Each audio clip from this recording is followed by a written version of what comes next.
Hello, ladies and gentlemen. Welcome to Audio Rain Books. I am very happy to share with you. If you like this audio book, please subscribe and support my channel and leave comments. Let's move on to the book. Never Split the Difference by Chris Voss. Preface. Chris Voss is a former international FBI hostage negotiator. In his book, Never Split the Difference, Chris reveals his battle-tested strategies for high-stakes negotiations. The 5 Big Ideas. Negotiation begins with listening, making it about the other people, validating their emotions, and creating enough trust and safety for a real conversation to begin. Use mirrors to encourage the other side to empathize and bond with you. Keep people talking, buy your side time to regroup, and encourage your counterparts to reveal their strategy. Tactical empathy brings our attention to both the emotional obstacles and the potential pathways to getting an agreement done. Giving someone's emotion a name, otherwise known as labeling, gets you close to someone without asking about external factors you know nothing about. No provides a great opportunity for you and the other party to clarify what you really want by eliminating what you don't want.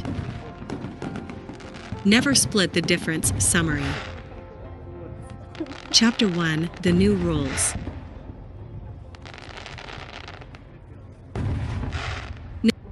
Negotiation begins with the universally applicable premise that people want to be understood and accepted. Listening is the cheapest, yet most effective concession we can make to get there. By listening intensely, you demonstrate empathy and show a sincere desire to better understand what the other side is experiencing. Chapter 2: Be a Mirror. Good negotiators know that they need to be ready for surprises. Great negotiators use their skills to reveal the surprises they are certain to exist.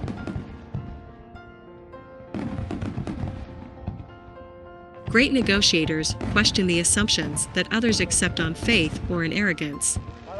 Thus, they remain more emotionally open to all possibilities and more intellectually agile to a fluid situation.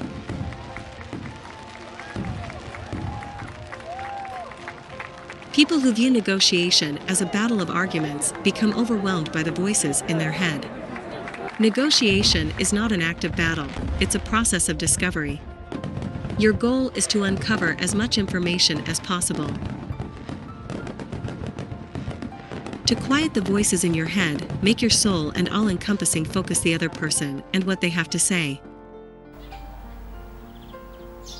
Your goal is to identify what your counterpart actually needs and get them feeling safe enough to talk about what they want. Negotiation begins with listening, making it about the other people, validating their emotions, and creating enough trust and safety for a real conversation to begin. Going too fast is one of the mistakes all negotiators make.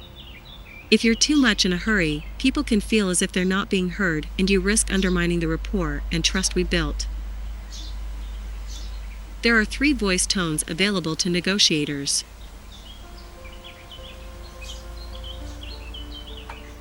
The late-night FM DJ voice, used selectively to make a point. Inflect your voice downward, keeping it calm and slow. When done properly, you create an aura of authority and trustworthiness without triggering defensiveness.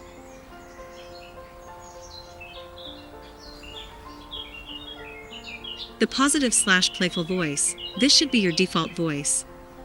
It's the voice of an easygoing, good-natured person. Your attitude is light and encouraging. The key here is to relax and smile while you're talking. The direct or assertive voice, used rarely, will cause problems and create pushback.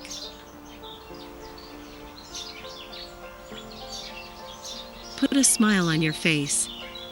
When people are in a positive frame of mind, they think more quickly and are more likely to collaborate and problem solve. Positivity creates mental agility in both you and your counterpart. You can be very direct and to the point as long as you create safety by a tone of voice that says, "I'm okay, you're okay, let's figure things out."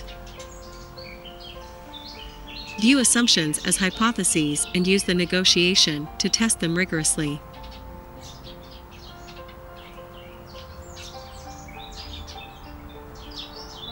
Mirrors work magic.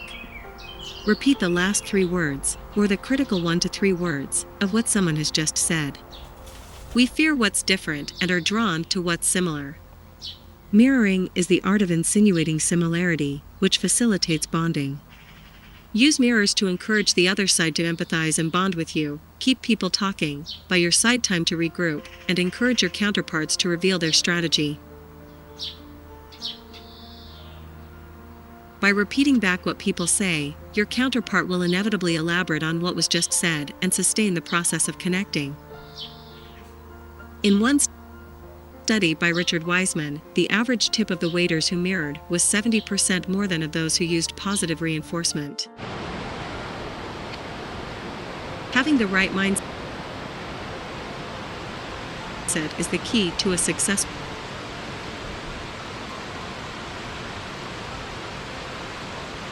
negotiation.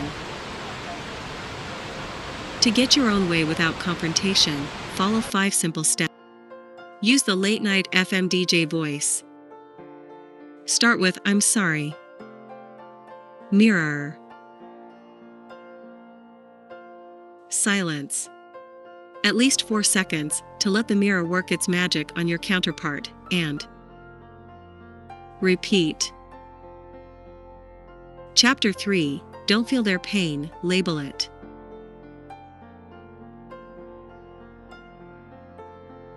Tactical empathy is understanding the feelings and mindset of another in the moment and also hearing what is behind those feelings so you increase your influence in all the moments that follow. It's bringing our attention to both the emotional obstacles and the potential pathways to getting an agreement done. When we closely observe a person's face, gestures, and tone of voice, our brain begins to align with theirs in a process called neural resonance, and that lets us know more fully what they think and feel.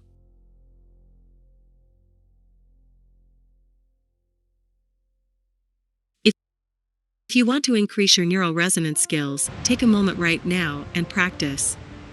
Turn your attention to someone who's talking near you, or watch a person being interviewed on TV. As they talk, imagine that you are that person. Visualize yourself in the position they describe and put in as much detail as you can as if you were actually there.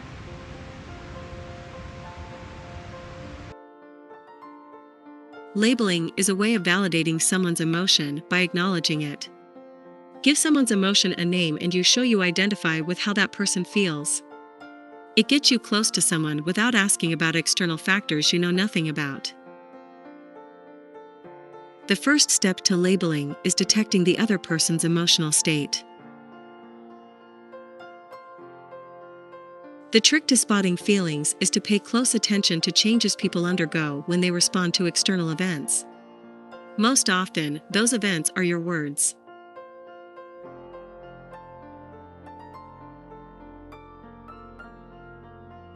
Once you've spotted an emotion you want to highlight, the next step is to label it aloud.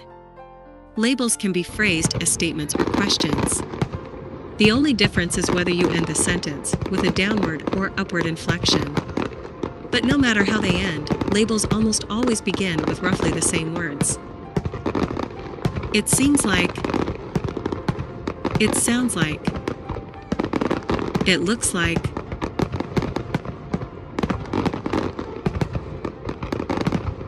When responding, your counterpart will usually give a longer answer than just yes or no. And if they disagree with the label, that's okay. You can always step back and say, "I didn't say that was what it was. I just said it seems like that." The last rule of labeling is silence. Once you've thrown out a label, be quiet and listen. In basic terms, people's emotions have 2 levels. The presenting behavior is the part above the surface you can see and hear. Beneath, the underlying feeling is what motivates the behavior.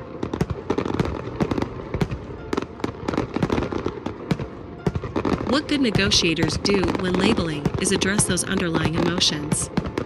Labeling negatives diffuses them or diffuses them. In extreme cases, labeling positives reinforces them.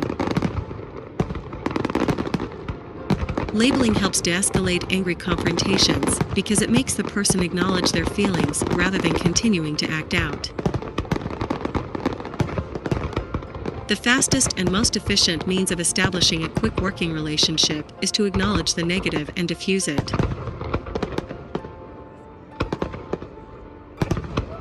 Research shows that the best way to deal with negativity is to observe it, without reaction and without judgment. Then consciously label each negative feeling and replace it with positive, compassionate, and solution-based thoughts. Imagine yourself in your counterpart's situation. When you acknowledge the other person's situation, you immediately convey that you are listening.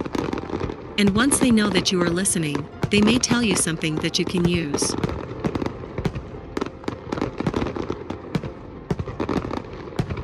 The reasons why a counterpart will not make an agreement with you are often more powerful than why they will make a deal, so focus first on clearing the barriers to agreement.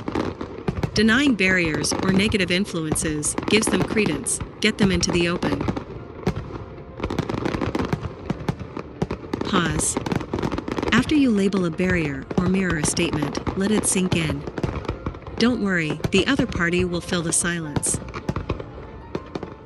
Label your counterpart's fears to diffuse their power.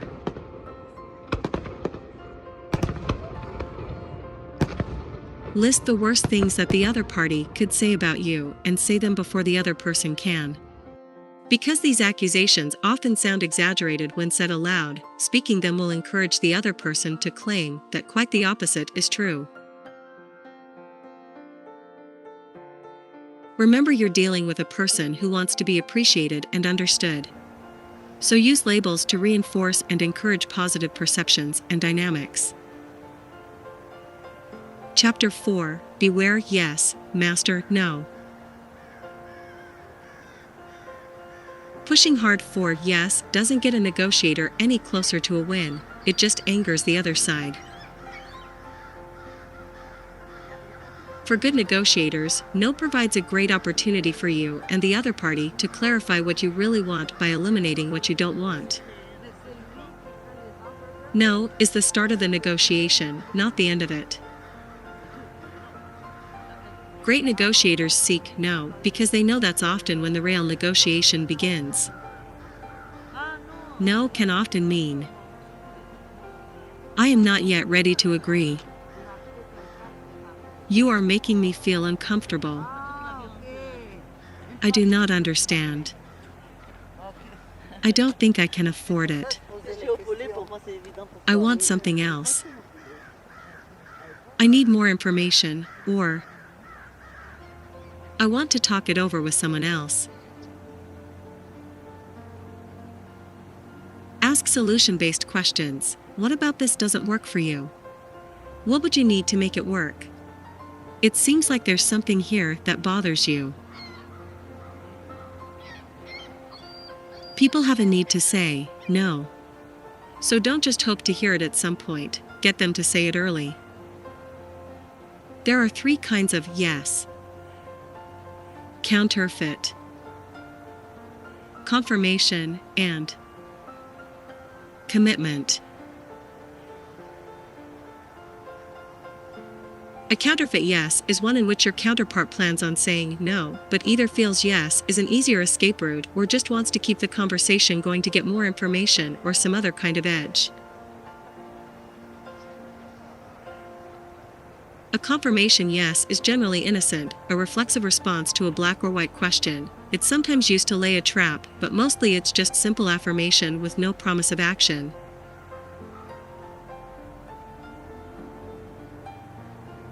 A commitment yes is the real deal. It's a true agreement that leads to action, a yes at the table that ends with a signature on the contract. The commitment yes is what you want, but the 3 types sound almost the same, so you have to learn how to recognize which one is being used. Whether you call it buy-in or engagement or something else, good negotiators know that their job is to gently guide their counterpart to discover their goal as his own.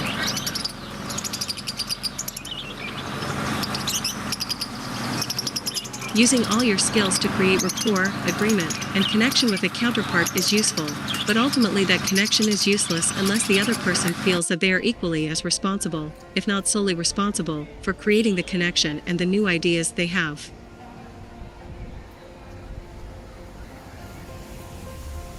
Though the intensity may differ from person to person, you can be sure that everyone you meet is driven by two primal urges: the need to feel safe and secure, and the need to feel in control.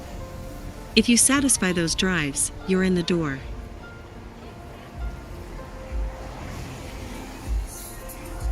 If you're trying to sell something, don't start with, "Do you have a few minutes to talk?" Instead ask, "Is now a bad time to talk?" Either you get "Yes, it is a bad time" followed by a good time or a request to go away, or you get "No, it's not" and total focus. As you can see, no has a lot of skills. No allows the real issues to be brought forth. No protects people from making, and lets them correct, ineffective decisions.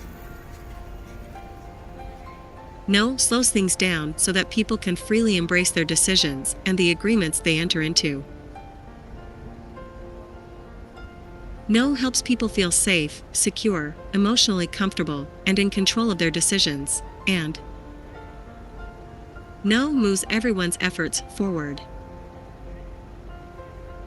Another way to force no in a negotiation is to ask the other party what they don't want. If despite all your efforts, the other party won't say no, you're dealing with people who are indecisive or confused or who have a hidden agenda. Saying no makes the speaker feel safe, secure, and in control, so trigger it. That's why "Is now a bad time to talk" is always better than "Do you have a few minutes to talk?"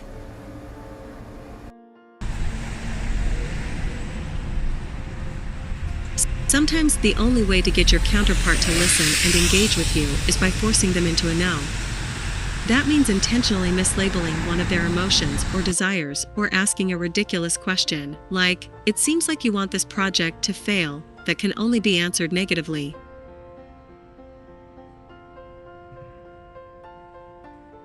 If a potential business partner is ignoring you, contact them with a clear and concise, no-oriented question that suggests that you are ready to walk away. "Have you given up on this project?" works wonders. Chapter 5. Trigger the two words that immediately transform any negotiation. Before you convince your counterpart to see what you're trying to accomplish, you have to say the things to them that will get them to say, "That's right." "That's right" is better than "yes." Strive for it. Reaching "that's right" in a negotiation creates breakthroughs. Use a summary to trigger a "that's right." The building blocks of a good summary are a label combined with paraphrasing. Identify, re-articulate, and emotionally affirm the world according to. Chapter 6. Bend their reality. The most powerful word in negotiations is fair. As a negotiator, you should strive for a reputation of being fair. Your reputation precedes you. Let it precede you in a way that paves success. Know the emotional drivers, and you can frame the benefits of any deal in language that will resonate. To get real leverage in a tough negotiation, you have to persuade the other party that they have something to lose if the deal falls through. Here's how. 1. Anchor their emotions.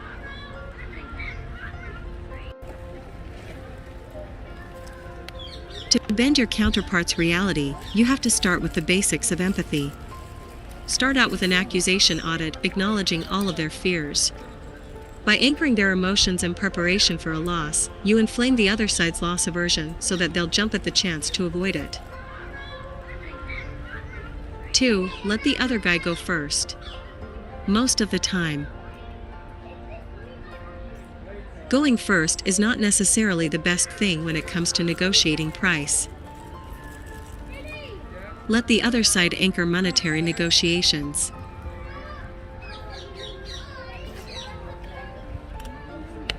By letting them anchor, you also might get lucky. Chris has experienced many negotiations when the other party's first offer was higher than the closing figure he had in mind. If he'd gone first, they would have agreed, and he would have left with either the winner's curse or buyer's remorse, those gut-wrenching feelings that he'd overpaid or undersold.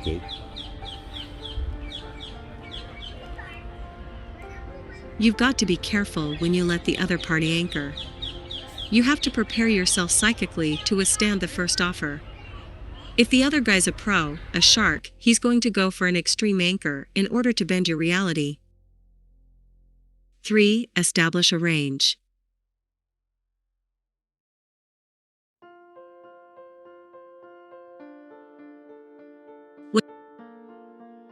When confronted with naming your terms or price, counter by recalling a similar deal which establishes your ballpark, albeit the best possible ballpark you wish to be in. Instead of saying, "I'm worth $110,000, say, at top places like X Corporation, people in this job get between $130,000 and $170,000. That gets your point across without moving the other party into a defensive position.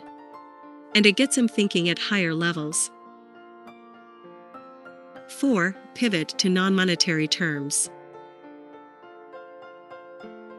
One of the easiest ways to bend your counterpart's reality to your point of view is to pivot to non-monetary terms.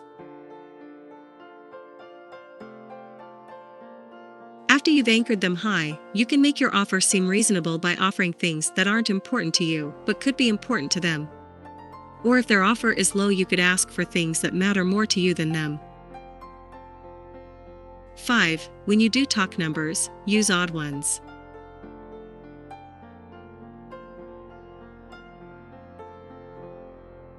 Numbers that end in 0 inevitably feel like temporary placeholders, guesstimates that you can easily be negotiated off of.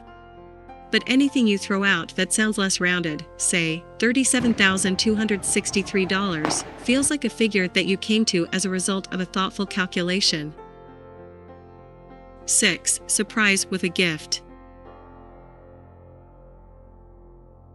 You can get your counterpart into a mood of generosity by staking an extreme anchor and then, after their inevitable first rejection, offering them a wholly unrelated surprise gift.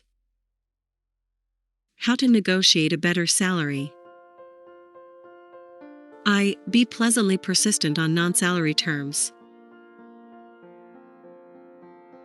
Pleasant persistence is a kind of emotional anchoring that creates empathy with the boss and builds the right psychological environment for constructive discussion. The more you talk about non-salary terms, the more likely you are to hear the full range of their options. For example, asking for extra vacation. 2. Salary terms without success terms is Russian roulette. Once you've negotiated a salary, make sure to define success for your position, as well as metrics for your next raise. 3. Spark their interest in your success and gain an unofficial mentor. When you are selling yourself to a manager, sell yourself as more than a body for a job. Sell yourself and your success as a way they can validate their own intelligence and broadcast it to the rest of the company. Make sure they know you'll act as a flesh and blood argument for their importance. Once you've bent their reality to include you as their ambassador, they'll have a stake in your success. Ask, what does it take to be successful here? Don't compromise. Meeting halfway often leads to bad deals for both sides. Oğlum kablo var orada. Kabloya dikkat et. Approaching deadlines entice people to rush the negotiating process and do impulsive things that are against their best interests. Dışarıda kimse yok. Dayıngil yok. Abin yok. The F word, fair, is an emotional term people usually exploit to put the other side on the defensive and gain concessions. When your counterpart drops the F-bomb, don't get suckered into a concession. Instead, ask them to explain how you're mistreating them. Susto. 채찍하는. You can bend your counterpart's reality by anchoring his starting point. Before you make an offer, emotionally anchor them by saying how bad it will be. When you get to numbers, set an extreme anchor to make your real offer seem reasonable, or use a range to seem less aggressive. People will take more risks to avoid a loss than to realize a gain. Make sure your counterpart sees that there is something to lose by inaction. Chapter 7. Create the illusion of control.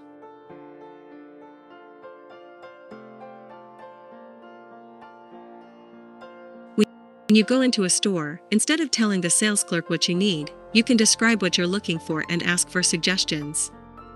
Then, once you've picked out what you want, instead of hitting them with a hard offer, you can just say the price is a bit more than you budgeted and ask for help with one of the greatest of all time calibrated questions. How am I supposed to do that?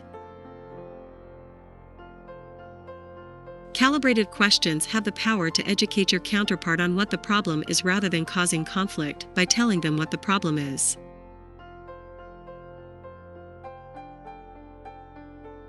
You should use calibrated questions early and often, and there are a few that you will find that you will use at the beginning of nearly every negotiation. What is the biggest challenge you face, is one of those questions. Here are some other great standbys that Chris uses in almost every negotiation, depending on the situation. What about this is important to you? How can I help to make this better for us? How would you like me to proceed? What is it that brought us into this situation? How can we solve this problem? What's the objective? / what are we trying to accomplish here? How am I supposed to do that? Calibrated questions make your counterpart feel like they're in charge, but it's really you who are framing the conversation. Even with all the best techniques and strategy, you need to regulate your emotions if you want to have any hope of coming out on top. The first and most basic rule of keeping your emotional cool is to bite your tongue. Another simple rule is, when you are verbally assaulted, is to disarm your counterpart by asking a calibrated question.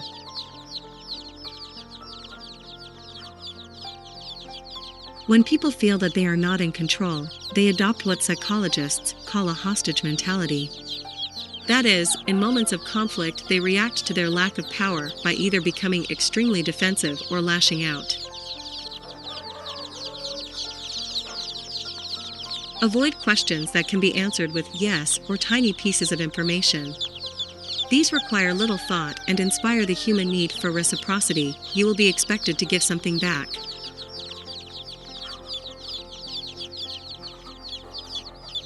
Ask calibrated questions that start with the words how or what.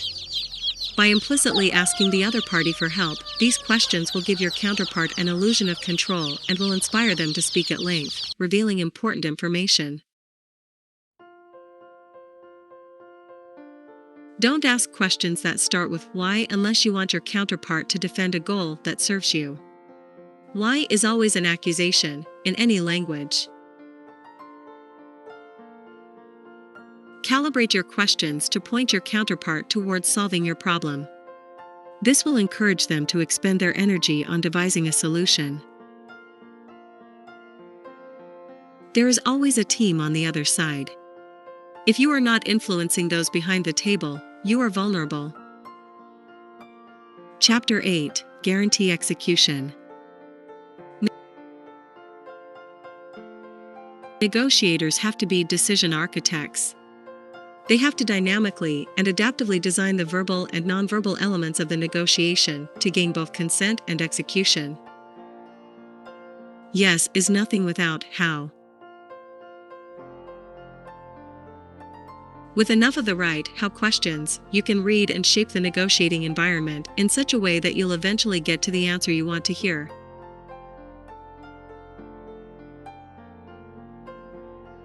The trick to how questions is that they are gentle and graceful ways to say no and guide your counterpart to develop a better solution, your solution. A gentle how/no invites collaboration and leaves your counterpart with a feeling of having been treated with respect. Besides saying no, the other key benefit of asking how is that it forces your counterpart to consider and explain how a deal will be implemented.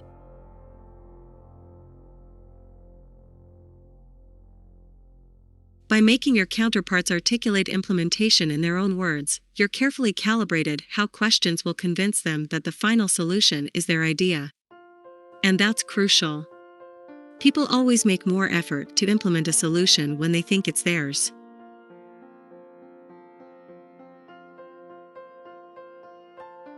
There are two key questions you can ask to push your counterparts to think they are defining success their way. How will we know we're on track? And how will we address things if we find we're off track? When they answer, you summarize their answers until you get a "that's right." Then you'll know they bought in. Be wary of two telling signs that your counterpart doesn't believe the idea is theirs. When they say, "you're right," it's often a good indicator they are not vested in what is being discussed. When you push for implementation and they say, "I'll try," be aware, it really means, "I plan to fail." When you hear either of the above, dive back in with calibrated how questions until they define the terms of successful implementation in their own voice. Follow up by summarizing what they have said to get it "that's right." You have to beware of behind the table or level 2 players, that is, parties that are not directly involved but who can help implement agreements they like and block ones they don't. Below are tactics, tools, and methods for using subtle verbal and nonverbal forms of communication to understand and modify the mental states of your counterpart. I had the 738-55% rule.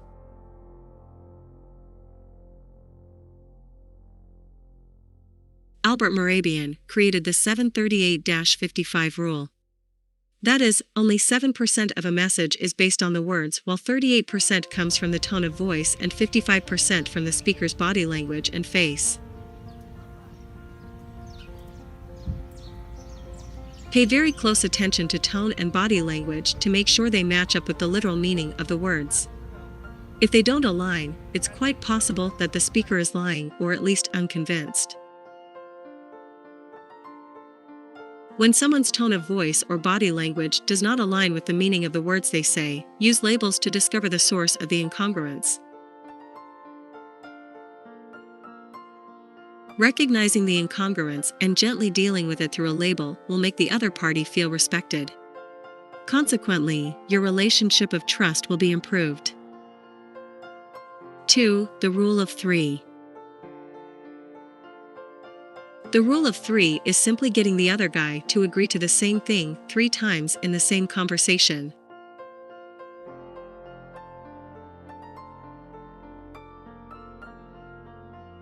The first time they agree to something or give you a commitment, that's number 1. For number 2, you might label or summarize what they said so they answer, "that's right." And number 3 could be a calibrated how or what question about implementation that asks them to explain what will constitute success, something like, "What do we do if we get off track?"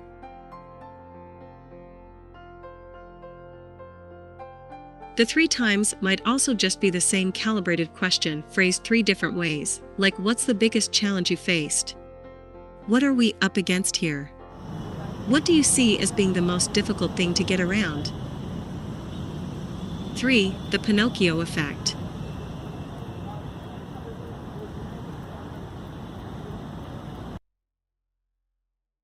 In a study of the components of lying, Harvard Business School professor Deepak Malhotra and his co-authors found that, on average, liars use more words than truth tellers and use far more third-person pronouns. They start talking about him, her, it, one, they, and their rather than I, in order to put some distance between themselves and the lie. Moreover, they discovered that liars tend to speak in more complex sentences in an attempt to win over their suspicious counterparts. The researchers dubbed this the Pinocchio effect because, just like Pinocchio's nose, the number of words grew along with the lie. The more in love your counterpart is with I, me, and my, the less important they are. Conversely, the harder it is to get a first-person pronoun out of a negotiator's mouth, the more important they are. 4. The Chris discount. People are often tired of being hammered with their own name. So, take a different tack and use your own name. Doing so creates the dynamic of forced empathy. It makes the other side see you as a person. How to get your counterparts to bid against themselves.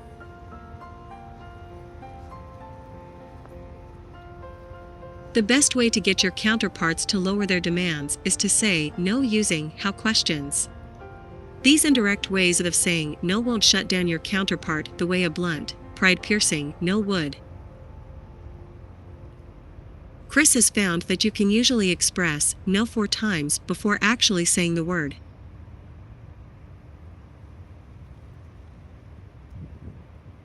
The first step in the no series is the old standby. How am I supposed to do that? You have to deliver it in a deferential way, so it becomes a request for help. Properly delivered, it invites the other side to participate in your dilemma and solve it with a better offer. After that, some version of your offer is very generous. I'm sorry, that just doesn't work for me is an elegant second way to say no. This well-tested response avoids making a counteroffer, and the use of generous nurtures your counterpart to live up to the word. The I'm sorry also softens the no and builds empathy.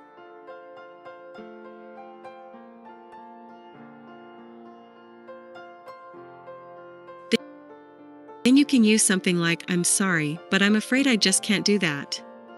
It's a little more direct, and the can't do that does great double duty.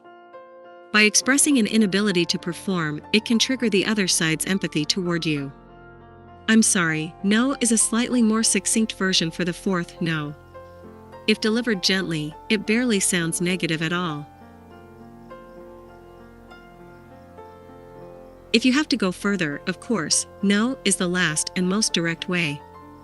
Verbally, it should be delivered with a downward inflection and a tone of regard. It's not meant to be an O.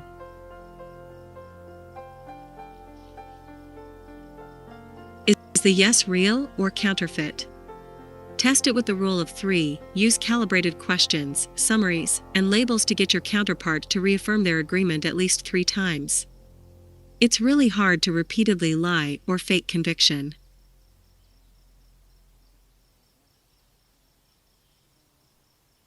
A person's use of pronouns offers deep insights into his or her relative authority. If you're hearing a lot of I, me, and my, the real power to decide probably lies elsewhere. Picking up a lot of we, they, and them, it's more likely you're dealing directly with a savvy decision maker, keeping his options open. Chapter 9, Bargain Hard.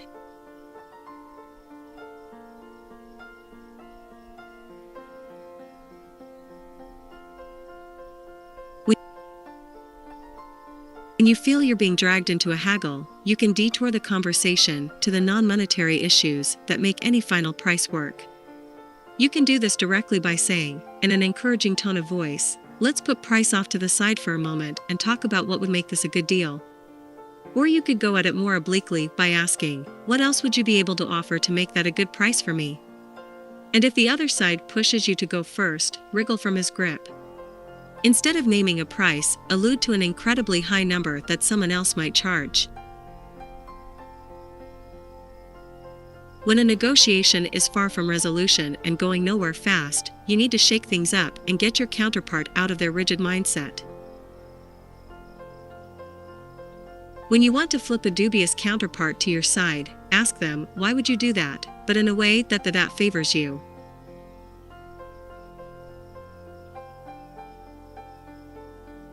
If you are working to lure a client away from a competitor, you might say, why would you ever do business with me? Why would you ever change from your existing supplier? They're great. In these questions, the why coaxes your counterpart into working for you.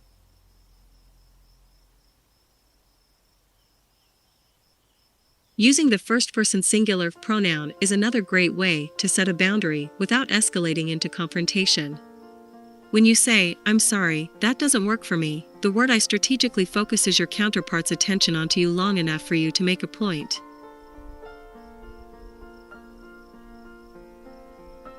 When you want to counteract unproductive statements from your counterpart, you can say, "I feel when you because and that demands a timeout from the other person."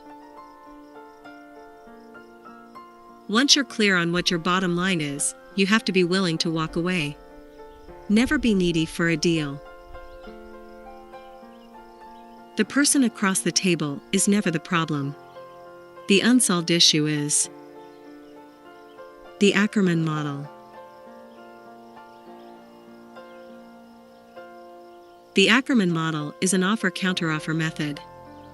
But it is an effective system for beating the usual lackluster bargaining dynamic, which has the predictable result of meeting in the middle. The systematized and easy-to-remember process has only 6 steps. Set your target price, your goal. Set your first offer at 65% of your target price. Calculate 3 raises of decreasing increments to 85, 95, and 100%. Use lots of empathy and different ways of saying no to get the other side to counter before you increase your offer.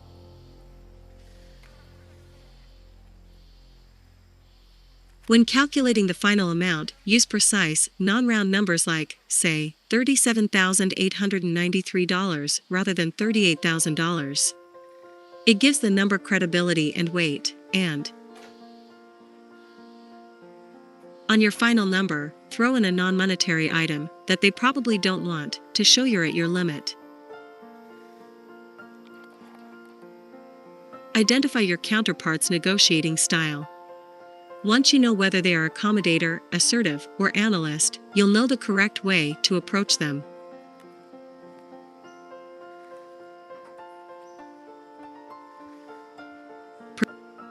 Prepare an Ackerman plan. Before you head into the weeds of bargaining, you'll need a plan including extreme anchors, calibrated questions, and well-defined offers.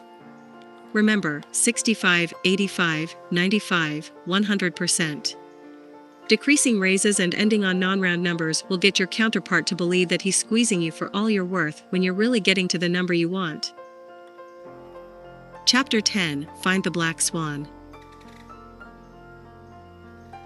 Every case is new.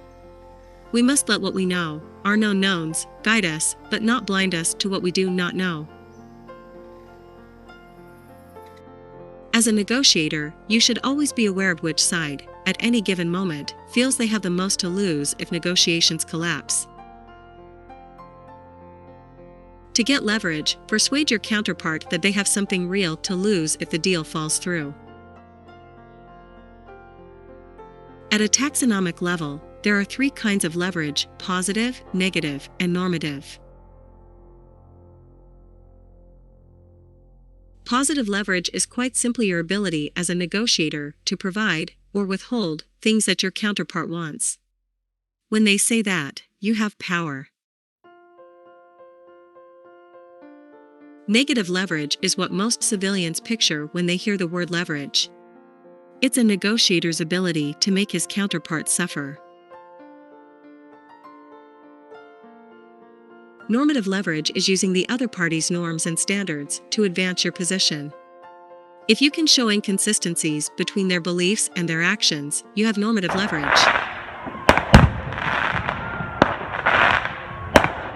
Discovering the black swans that give you normative valuation can be as easy as asking what your counterpart believes and listening openly. You want to see what language they speak and speak it back to them.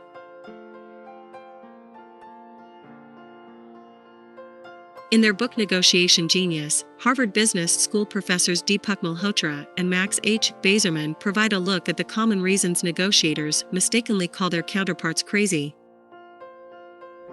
Mistake number 1, they are ill-informed.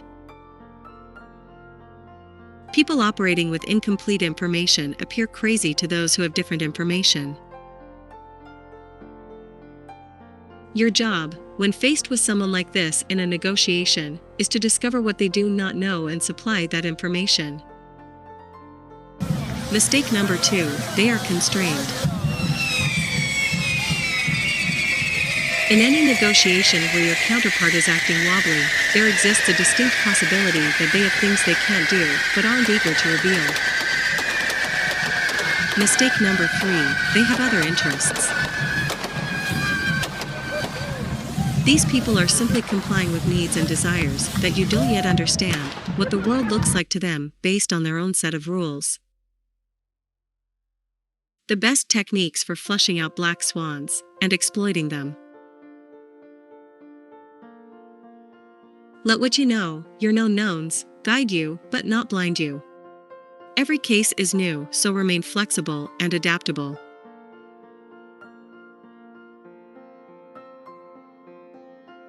Black swans are leverage multipliers. Remember the 3 types of leverage: positive, the ability to give someone what they want; negative, the ability to hurt someone; and normative, using your counterpart's norms to bring them around.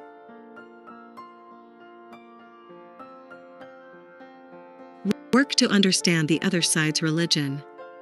Digging into worldviews inherently implies moving beyond the negotiating table and into the life, emotional and otherwise, of your counterpart. That's where black swans live. Exploit the similarity principle. People are more apt to concede to someone they share a cultural similarity with, so dig for what makes them tick and show that you share common ground. Recommended reading. Thank you for listening this audiobook. I am very happy to share with you. If you like this audiobook, please subscribe and support my channel and leave comments. Have a nice day. Bye bye.